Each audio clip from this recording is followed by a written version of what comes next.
প্রিয় দেশবাসী, আসসালামু আলাইকুম। আমি আপনাদের পান্না ভাই বলছি আমেরিকা থেকে। আমার আজকের ভিডিও বাংলাদেশের নারীদেরকে নিয়ে, মহিলাদেরকে নিয়ে।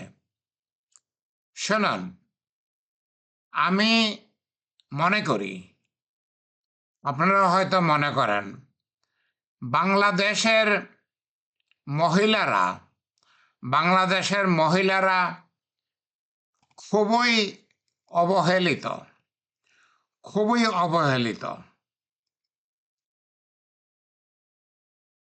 তাদের যা পাওয়া উচিত সেটা তারা পাচ্ছেন না। তার মানে কি, নারীদের অধিকার বাংলাদেশে প্রতিষ্ঠিত হয় নাই। বাংলাদেশে নারীর অধিকার নাই। নারীরা অনেকটা দাসীর মতো হয়ে আছে, বেশিরভাগ নারী। শহরের নারীর কথা চিন্তা করলে চলবে না, গ্রামান্তরে, গ্রামে গঞ্জে যেসব নারীরা আছেন তাদের কথা চিন্তা করে দেখুন, তারা অনেকটা দাসীর মতো। তারা দাসীর মতো।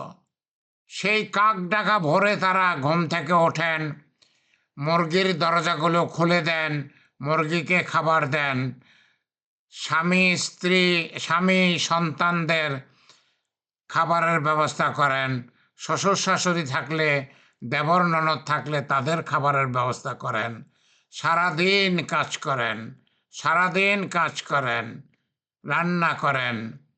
তারপরে রাতে ঘুমোতে ঘুমোতে মধ্যরাত হয়ে যায়। রাতে ঘুমোতে ঘুমোতে মধ্যরাত হয়। কি পান তারা? ঠিকমতো খেতেও পান না। সবাই খাওয়ার পরে যদি কিছু বাকি থাকে তাহলে মেয়েরা সেটা খান। ভালো কাপড় পান না। অনেক মেয়েকেই দেখবেন কোথাও বেড়াতে গেলে তার বেড়াতে যাওয়ার উপযোগী একটা কাপড় নাই। নারীরা বাংলাদেশে তাদের অধিকার পাচ্ছেন না। আমি এই নারীদের অধিকারের উপরে কয়েকটা ভিডিও করব চিন্তা করেছি। আমি মনে করি মহিলারা অত্যন্ত অবহেলিত। দেখুন, আপনারা জানেন কিনা, বাংলাদেশে পুরুষের চেয়ে 50 লক্ষ মহিলা বেশি।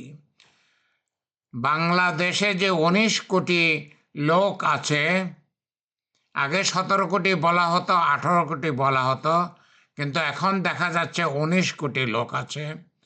বাংলাদেশে যে 19 কোটি লোক আছে তার মধ্যে পুরুষ হচ্ছে 50 লক্ষ কম, মহিলা হচ্ছে 50 লক্ষ বেশি। কিন্তু সেই সংখ্যাগরিষ্ঠ মহিলারা বাংলাদেশে তাদের কোনো অধিকার প্রতিষ্ঠিত করতে পারে নাই।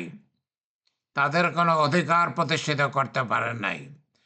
আপনাদের মধ্যে কেউ যদি বিদেশে এসে থাকেন তাহলে বিদেশে দেখবেন মহিলা এবং পুরুষ সমান অধিকার ভোগ করে, সমান সমান অধিকার ভোগ করে। বাংলাদেশের মহিলারা কিছুই পায় না। মহিলারা অত্যন্ত অবহেলিত। আমি মনে করি একটা জায়গায় থেকে সেটা শুরু করা দরকার, যাতে মহিলাদের অবহেলার পরিমাণ কমে যায়। সেটা হচ্ছে, বাংলাদেশে ধরুন প্রত্যেকটা উপজেলায় একটা থানা আছে, কিন্তু থানাটা পুরুষদের থানা।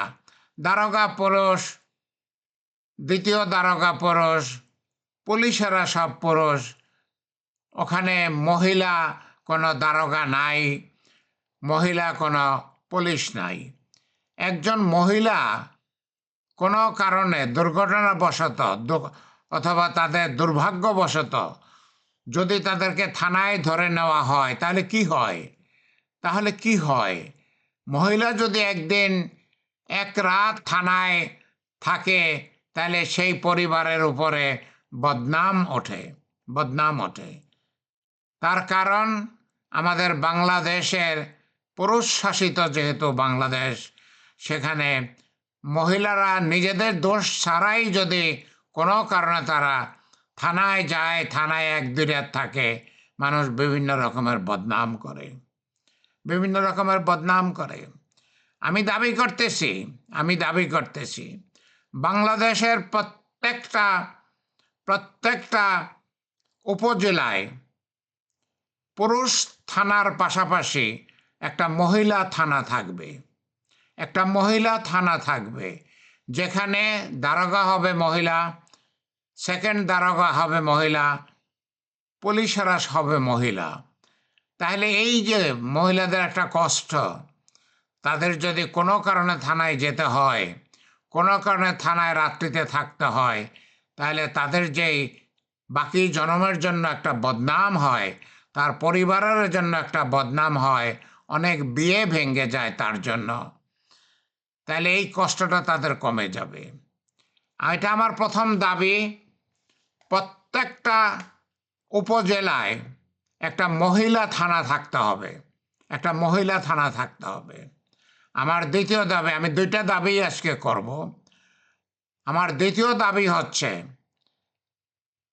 বাংলাদেশে যে নির্বাচন হয়, আগামী ফেব্রুয়ারি মাসে যে নির্বাচন হবে, সেখানে কি হয়? সেখানে একটা নির্বাচনী এলাকায় একজন এমপি নির্বাচিত হয়, আর স্বাভাবিকভাবেই সেখানে পুরুষ এমপি হয়। 300 জন এমপির মধ্যে 2-1 জন হয়তো মহিলা হতে পারে। তারপরে দয়া করে 50 জন এমপি, নির্বাচিত এমপিরা দয়া করে 50 জন এমপি নেন। মহিলারা দয়ার ভাগ কেন পাবে? মহিলারা তাদের দাবির ভাগ পাবে। মহিলারা বাংলাদেশের নাগরিক, মহিলারা 50 লক্ষ বেশি পুরুষের চেয়ে। মহিলারা কেন পুরুষের দয়া নেবে? মহিলাদের তো পুরুষের দয়া নেওয়ার কোনো দরকার নাই। আমি দাবি করতেছি প্রত্যেকটা নির্বাচনী এলাকায় 2 জন করে এমপির নির্বাচন হবে, একজন পুরুষ, একজন মহিলা। একজন পুরুষ এমপি হবে, একজন মহিলা এমপি হবে। সেটা যদি হয়, ধরা যাক 150 জন পুরুষ এমপি, 150 জন মহিলা এমপি, সেটা হলে তখন মহিলারা তাদের দাবি আদায় করে নিতে পারবে। মহিলারা আর বাংলাদেশে অবহেলার পাত্রী থাকবেন না, মহিলারা অবহেলার পাত্রী থাকবেন না। শুনুন, আমি মুক্তিযোদ্ধা পান্না, আমি 11 সেক্টরের company commander, wing leader, guerrilla commander. আমি মুক্তিযোদ্ধা পান্না 1971 সালে যখন মৃত্যুর সামনে গিয়েছিলাম, আমি তো শুধু পুরুষদের স্বাধীনতা আনার জন্য যাই নাই। আমার মতো আরও যে মুক্তিযোদ্ধারা ছিলেন, আপনাদের সহযোগিতায় আমরা যারা যুদ্ধ করে 1971 সালে বাংলাদেশের স্বাধীনতা এনেছি, আমরা তো শুধু পুরুষের জন্য স্বাধীনতা আনি নাই, আমরা পুরুষের সাথে সাথে মহিলাদের জন্য স্বাধীনতা এনেছি। মহিলারা কি সেই স্বাধীনতা পেয়েছেন? মহিলারা সেই স্বাধীনতা পান নাই। মহিলারা কিছুই পান নাই, কিছুই পান নাই। এখন সময় এসেছে মহিলাদের ঘুরে দাঁড়াতে হবে, মহিলাদের দাবি করতে হবে আমরা পুরুষের থেকে কোনো অংশে কম না। আমরা একটা সংসারকে জিয়ে রাখি, আমরা সংসারের সব কিছু করি। পুরুষ শুধু বাইরে থেকে রোজগার করে আনে, শুধু রোজগার করে আনলেই তো সংসার চলে না। আর এখন অনেক মহিলাও তো রোজগার করেন, অনেক মহিলাও চাকরি করেন, অনেক মহিলা চাকরি করেন, কিন্তু মহিলারা কোনো সুযোগ সুবিধা পাচ্ছেন না। মহিলারা কোনো সমাজে সম্মানের সাথে চিহ্নিত হচ্ছেন না। এটা প্রতিষ্ঠা করতে হবে। কেউ ধরে দেবে না, কেউ মুখে তুলে খেতে দেবে না, খাবলা দিয়ে নিতে হবে, আদায় করে নিতে হবে, আদায় করে নিতে হবে। বাংলাদেশের প্রিয় ভাইয়েরা, আপনারা মহিলাদের কষ্টটা বোঝেন। প্রিয় ভাইয়েরা, আপনারা মহিলাদের কষ্টটা বোঝেন। আর প্রিয় মা ও বোনেরা, আপনারা আপনাদের দাবি আদায় করে নেন।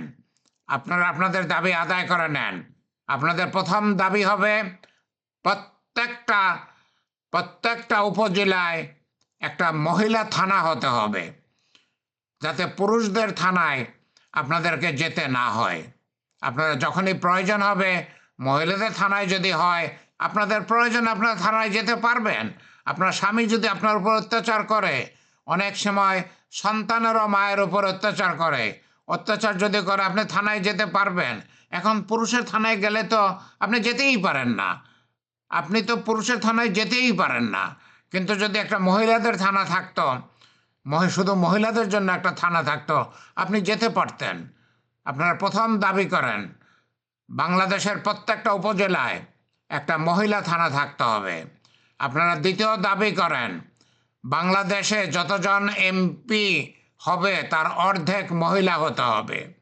তার মানে কি, এখন যদি বাংলাদেশে 300টা নির্বাচনী এলাকা থাকে, দরকার হলে সেটা ভেঙে 150টা নির্বাচনী এলাকা করা হোক, 150টা নির্বাচনী এলাকা করা হোক, এবং প্রত্যেকটা নির্বাচনী এলাকা থেকে একজন মহিলা এমপি এবং একজন পুরুষ এমপি নির্বাচন করা হোক। তাহলেই মহিলা এমপি আর পুরুষ এমপির সংখ্যা সমান হয়ে যাবে।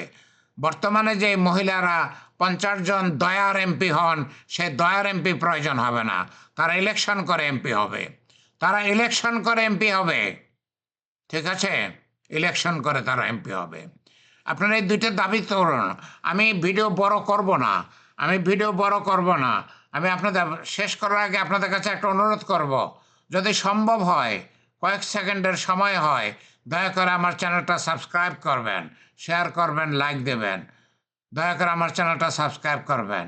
আমি এই পাতায় আমার ফোন নাম্বার এবং আমার ইমেল অ্যাড্রেস দিলাম। যদি আমার সঙ্গে যোগাযোগ করতে চান তাহলে আমার সঙ্গে যোগাযোগ করবেন।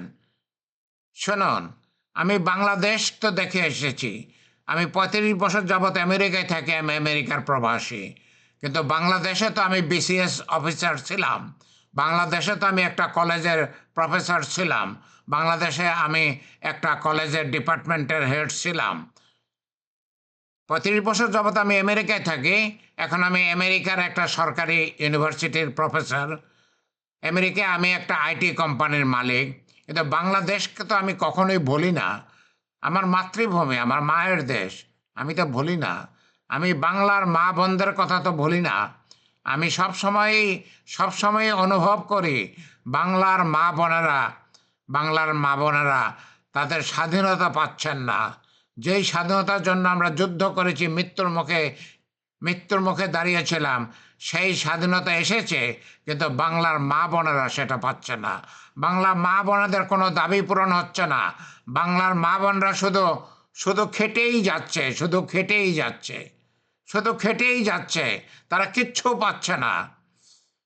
প্রিয় মা ও বোনেরা, আপনাদেরকে আমি সম্মান করি, আমি আপনাদেরকে অনুরোধ করি, আপনারা ঘুরে দাঁড়ান,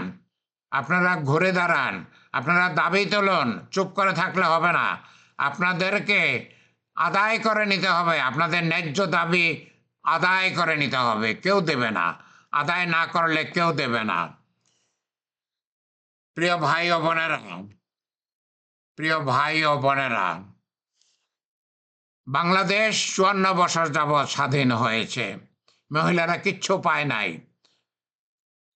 ভাইয়েরা আপনারা চিন্তা করেন, নারীদের অধিকার আছে, নারীদের প্রয়োজন আছে। আপনারা তাদের প্রয়োজনের প্রতি শ্রদ্ধাশীল হন। নারীদের প্রয়োজনের প্রতি শ্রদ্ধাশীল হন। নারীরা যেই দাবি করবে, তারা তো কোনো অন্যায় দাবি করবে না। তারা যেই দাবি করবে আপনারা তাদেরকে সমর্থন দিন। প্রিয় ভাইয়েরা, এটা আপনাদের দায়িত্ব, নৈতিক দায়িত্ব, ধর্মীয় দায়িত্ব। প্রিয় মা ও বোনেরা, আপনারা দাবি আদায় করে নিন। ওকে, আল্লাহ আমাদের সহায় থাকুন, আল্লাহ আমাদের মা বোনদের সহায় থাকুন, আল্লাহ আমাদের মা বোনদের বর্তমানে যে কষ্টে আছে সেই কষ্টে থেকে মুক্তি দিন। আমিন, আমিন।